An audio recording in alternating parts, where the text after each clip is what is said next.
Il y a bien longtemps, dans un royaume aux 1000 lanternes suspendues dans les arbres, vivait une reine vieillissante nommée Néra. Elle avait dirigé son peuple avec bonté, sagesse et une patience que les années n'avaient jamais altérées. Mais le temps venait pour elle de passer le flambeau. Néra n'avait pas d'enfant. Elle avait élevé 3 jeunes gens du royaume comme ses propres fils. Léio, bellâtre et charismatique, doué pour les discours. Kaël, silencieux et méthodique, maître de stratégie. Et Aïdan, rêveur invétéré, maladroit mais au cœur généreux. Un jour, la reine convoqua les 3 jeunes hommes et leur remit à chacun un miroir. « Voici votre épreuve, dit-elle. Dans 3 semaines, vous reviendrez me montrer ce que vous avez vu dans ce miroir. Celui qui m'en révélera le plus digne reflet héritera de ma couronne. » Les garçons, perplexes mais décidés, quittèrent le palais avec leur miroir bien serré contre leur poitrine. 3 semaines plus tard, ils revinrent. Léio entra en premier. Il avait serti son miroir d'or, de rubis, d'émeraude. Le cadre brillait tant qu'on pouvait s'y perdre. « Reine bien-aimée, dit-il, j'ai vu dans ce miroir mon visage tel que le peuple me voit. Fort, beau, noble. Je suis né pour être roi. » Kaël entra à son tour. Son miroir, propre et lisse, reflétait parfaitement son costume d'apparat. « Majesté, dit-il, ce miroir m'a montré mon esprit en pleine stratégie. J'ai étudié les lois, la diplomatie, la guerre. Je suis prêt à gouverner avec fermeté et efficacité. » Enfin, Aïdan entra, tenant un miroir fendu, presque terne. Le cadre était écaillé, le verre voilé. « Reine Néra, dit-il d'une voix hésitante. J'ai vu des choses étranges. Quand j'ai regardé, je n'ai pas vu mon visage. J'ai vu une vieille femme qui pleurait près d'un puits. J'ai quitté la ville pour la chercher, et je l'ai trouvée. Elle avait faim. Alors j'ai vendu le cadre de mon miroir pour lui acheter de quoi vivre. Puis j'ai vu un enfant trembler sous la pluie. J'ai brisé mon miroir pour lui donner un abri, en construisant un toit de fortune avec les morceaux. » Il s'interrompit. « Je ne sais pas si j'ai bien fait. Mais je n'ai vu que les autres dans ce miroir. Jamais moi. » Un silence sacré s'installa dans la salle. La reine se leva, descendit les marches de son trône, et prit le miroir brisé dans ses mains ridées. « C'est exactement ce que je voulais voir, » murmura-t-elle. Puis, se tournant vers le peuple réuni au dehors, elle cria. « Voici votre souverain. Celui qui voit les autres avant lui-même. Celui qui donne sans attendre, même s'il doit se briser en morceaux. » Le peuple se leva comme une marée d'émotions, et les lanternes dans les arbres se mirent à danser comme des étoiles descendues du ciel. Et c'est ainsi qu'Aïdan, roi au miroir brisé, monta sur le trône, avec dans les yeux non pas l'éclat de l'orgueil, mais la lumière des autres. Les jours qui suivirent le couronnement d'Aïdan furent empreints d'espoir et de célébration. Le jeune roi au miroir brisé marchait dans les rues, sans escorte, saluant chaque enfant, écoutant les marchands, et réformant les lois pour alléger le fardeau des plus humbles. Mais dans les couloirs du palais, des tensions naissaient. Léio, blessé dans son orgueil, arborait toujours ses habits rouges éclatants, mais son sourire n'était plus qu'un masque. Chaque soir, il rassemblait des nobles autour de festins, glissant dans les discussions des phrases envenimées. Un roi sans ambition peut-il vraiment protéger un royaume?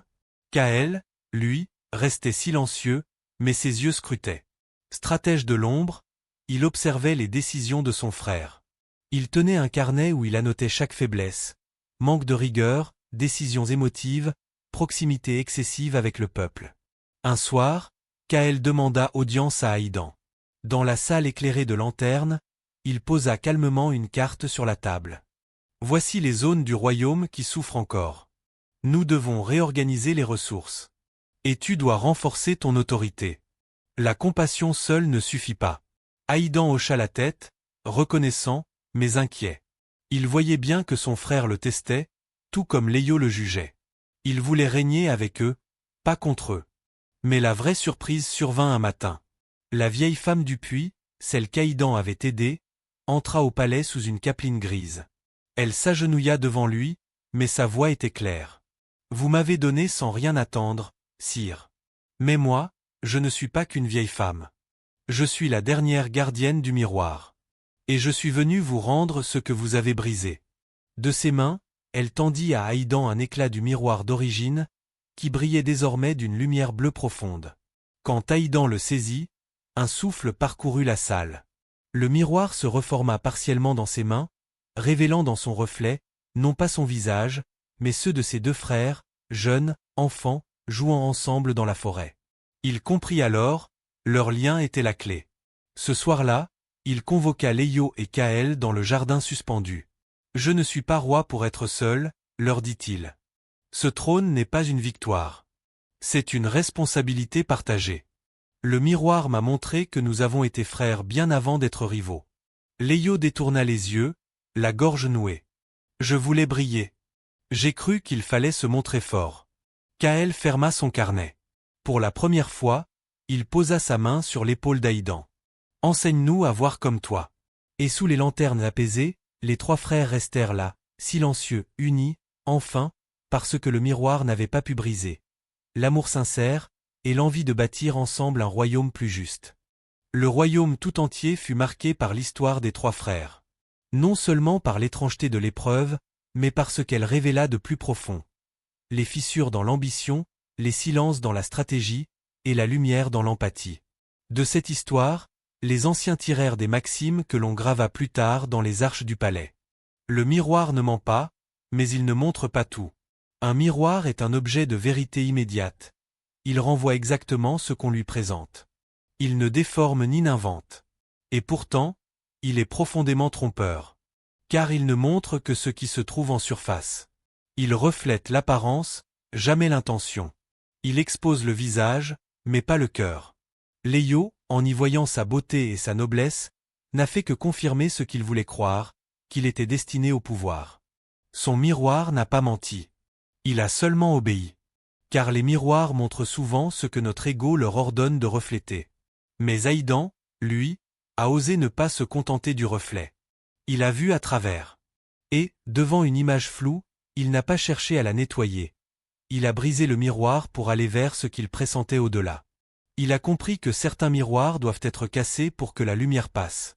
Dans la vie, nombreux sont les miroirs que nous consultons. Le regard des autres, les réseaux sociaux, les honneurs, les diplômes, les titres. Et tous nous renvoient une image rassurante ou valorisante. Mais ces reflets ne racontent qu'une infime partie de nous-mêmes. La vérité, la vraie, ne se contemple pas. Elle se construit. Elle est dans l'acte de tendre la main, dans le choix de renoncer à l'ego pour répondre à un besoin plus grand.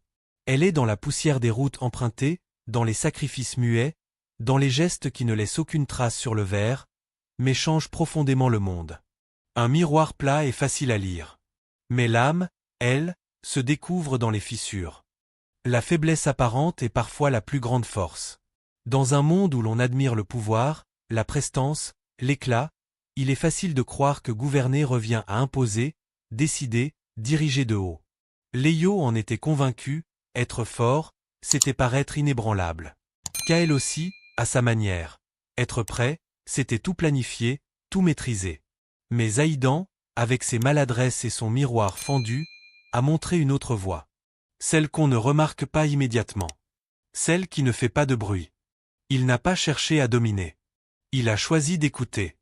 Il n'a pas levé la voix. Il a tendu l'oreille. Il n'a pas brandi son miroir comme une preuve de sa grandeur. Il l'a utilisé pour voir ce que les autres ne voulaient pas voir, la détresse d'un peuple oublié. Là où beaucoup auraient vu de la fragilité, de l'inefficacité ou même de la naïveté, se trouvait en réalité une force immense, celle de l'empathie. Car il faut du courage pour s'asseoir au niveau de l'autre, pour regarder la douleur en face sans détourner le regard. Il faut de la solidité intérieure pour ne pas se perdre dans les cris de l'ambition. Il faut de la lucidité pour comprendre qu'on ne peut pas réparer un royaume si l'on n'est pas prêt à réparer les cœurs. Ce que l'on appelle faiblesse, pleurer avec une vieille femme, construire un toit de fortune avec des morceaux de miroir, est parfois le ciment invisible d'une société plus juste. L'humilité, moquée par les puissants, est devenue la colonne vertébrale d'un royaume renouvelé. Être fort ne consiste pas à s'imposer. Être fort, c'est tenir debout même quand on porte les fardeaux des autres. C'est choisir la bonté, même quand le trône vous donne le droit d'être dur. Et si le vrai pouvoir était, justement, de ne pas l'utiliser pour soi? Celui qui donne sans retour est plus riche que celui qui prend pour régner. Dans l'histoire des royaumes, on chante souvent les exploits des conquérants, les conquêtes éclatantes, les batailles remportées, les alliances arrachées. Le pouvoir, trop souvent, s'acquiert à coups de stratégie, de manipulation ou de sacrifice, imposés aux autres. Mais ce que fit Haïdan, ce qu'il choisit, allait à l'encontre de tout cela. Il a donné. Simplement, sincèrement. Sans calcul. Il ne s'est pas battu pour régner. Il n'a pas cherché à séduire la cour, ni à impressionner la reine. Il a vendu ce qu'il avait de plus précieux, le cadre doré du miroir, pour nourrir une inconnue. Il a brisé ce qui devait être sa preuve de valeur pour abriter un enfant. Et surtout, il a renoncé à se voir lui-même, pour mieux voir les autres.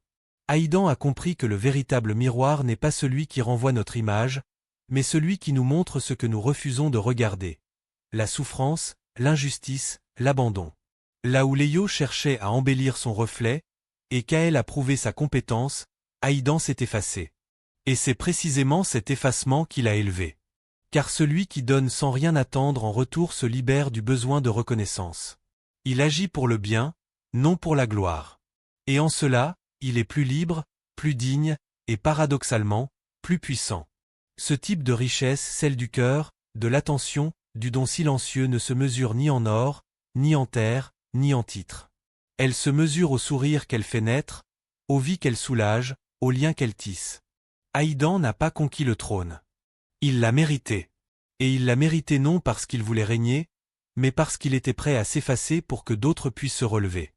Celui qui donne sans retour est comme une source qui ne tarit jamais, il abreuve sans épuiser. Il construit sans dominer. Il règne sans asservir. Et dans un monde où tout semble devoir être pris ou mérité par la force, il rappelle cette vérité essentielle. La plus grande noblesse est de donner, même quand on a peu. Surtout quand on a peu. L'ambition, lorsqu'elle se coupe de l'amour, devient solitude. Léo avait toujours brillé. Depuis l'enfance, il fascinait par sa prestance, son aisance à parler, sa capacité à captiver un auditoire. Les gens l'admiraient ou croyaient l'admirer, mais ce qu'il voulait, lui, c'était être aimé. Sans jamais l'admettre, il avait confondu la lumière des projecteurs avec la chaleur des liens. Lorsqu'il a présenté son miroir à la reine, serti de pierres précieuses, poli comme un bijou, il pensait prouver sa valeur. Mais ce miroir était vide de sens. Il reflétait un homme préoccupé de son image, pas de son peuple. Et ce jour-là, pour la première fois, l'écho de l'admiration n'a pas suffi à remplir le silence laissé par le rejet. Ce n'est qu'au contact du peuple sans couronne, sans discours préparé que Léo a commencé à comprendre. Il a vu des regards sincères, mais distants. Des sourires polis, mais méfiants. Il s'est rendu compte qu'il parlait souvent, mais écoutait rarement. Que derrière l'éclat de sa voix, il y avait le vide d'un cœur qui n'avait jamais pris le temps de ressentir vraiment les autres. Il a dû réapprendre. Réapprendre à se taire, à poser des questions. Réapprendre à aider sans être vu. À exister sans être au centre. Et ce fut difficile. Parce que l'ambition est une force puissante, mais lorsqu'elle ne s'enracine pas dans l'amour, elle pousse de travers. Elle isole, elle oppose, elle transforme même les alliés en rivaux. Léo a découvert que l'amour véritable ne s'impose pas. Il se mérite dans le silence des gestes discrets, dans la fidélité de l'écoute, dans l'humilité de ceux qui n'attendent pas d'applaudissements. Il a compris qu'un roi, un vrai, ne cherche pas à être admiré, mais à servir. Qu'il n'élève pas sa voix pour briller, mais pour défendre. Qu'il ne se pare pas de pierre pour impressionner, mais qu'il se dépouille pour alléger la marche des autres. Et cette leçon l'a transformé. Peu à peu, son masque s'est fissuré. Son ambition, désormais nourrie d'empathie, s'est tournée vers le collectif. Il n'a plus voulu être seul au sommet, mais à la bonne place dans la chaîne invisible qui relie un peuple à son avenir. Car l'ambition n'est pas mauvaise en soi. Mais privée d'amour, elle est or sans chaleur, sommet sans paysage, victoire sans étreinte. La stratégie, sans compassion, est une guerre froide. Kaël avait grandi dans le silence des bibliothèques, dans l'ordre des cartes, dans la précision des plans. Là où Léo fascinait par le verbe, Kaël construisait dans l'ombre. Il croyait fermement que la stabilité d'un royaume reposait sur la maîtrise absolue des paramètres. Anticiper les crises, répartir les ressources, calculer les alliances. Il aimait la logique car elle ne trahissait jamais. Mais en gouvernant aux côtés d'Haïdan, il s'est heurté à une vérité plus vaste. Les peuples ne sont pas des armées sur un plateau. Les douleurs d'une mère, la fatigue d'un forgeron, la peur d'un enfant ne se chiffre pas. Elle ne s'intègre pas dans une équation. Elles se vivent, se ressentent, se partagent. Un jour, Kaël visita un village frappé par la sécheresse. Il avait tout prévu, chariot de vivres, réserve d'eau, rationnement précis. Mais il fut surpris par la réaction des habitants. Aucun ne le remercia avec chaleur. Il prenait, oui, mais sans sourire. Une vieille femme osa lui dire. Vous avez apporté ce qu'il fallait. Mais pas comme il fallait. Ces mots le poursuivirent longtemps. Il comprit peu à peu que l'aide purement fonctionnelle est comme une main gantée.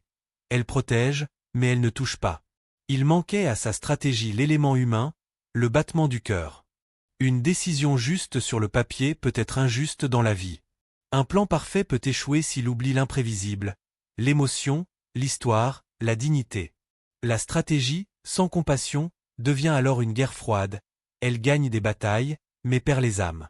Elle impose l'ordre, mais éteint la chaleur. Elle construit des royaumes solides, mais vides. Kaël a appris à écouter au-delà des rapports. À poser la main sur le pouls de ceux qu'il servait. À intégrer dans ses plans non seulement ce que le peuple avait besoin de recevoir, mais aussi comment il avait besoin de le recevoir. Avec respect, avec présence, avec tendresse. Il est resté un stratège, mais un stratège humain.